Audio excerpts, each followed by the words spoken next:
بسم اللہ الرحمن الرحیم۔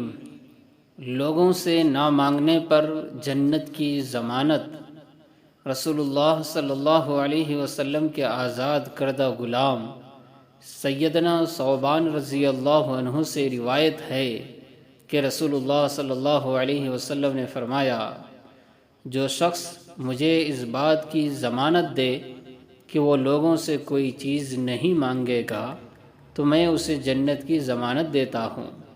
سیدنا ثوبان رضی اللہ عنہ نے عرض کیا کہ میں ضمانت دیتا ہوں۔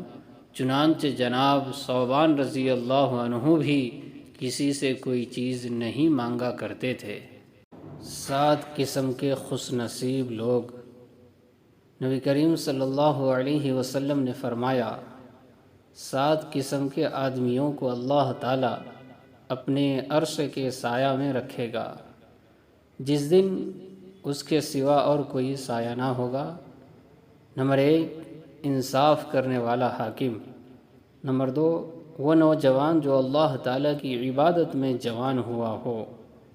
نمبر 3، وہ شخص جس کا دل ہر وقت مسجد میں لگا رہے۔ نمبر 4، 2 ایسے شخص جو اللہ کے لیے محبت رکھتے ہیں، اسی پر وہ جمع ہوئے اور اسی پر جدا ہوئے۔ نمبر 5، ایسا شخص جسے کسی خوبصورت اور عزت دار عورت نے بلایا لیکن اس نے یہ جواب دیا کہ میں اللہ سے ڈرتا ہوں۔ نمبر 6، وہ انسان جو صدقہ کرے اور اسے اس درجہ چھپائے کہ بائیں ہاتھ کو بھی خبر نہ ہو کہ داہنے ہاتھ نے کیا خرچ کیا۔ نمبر 7، وہ شخص جو اللہ کو تنہائی میں یاد کرے اور اس کی آنکھیں آنسوؤں سے بہنے لگ جائے۔ تو جی ہاں، اس ویڈیو کو زیادہ سے زیادہ شیئر کریں، لائک کریں، کمنٹ کریں اور چینل کو سبسکرائب ضرور کریں۔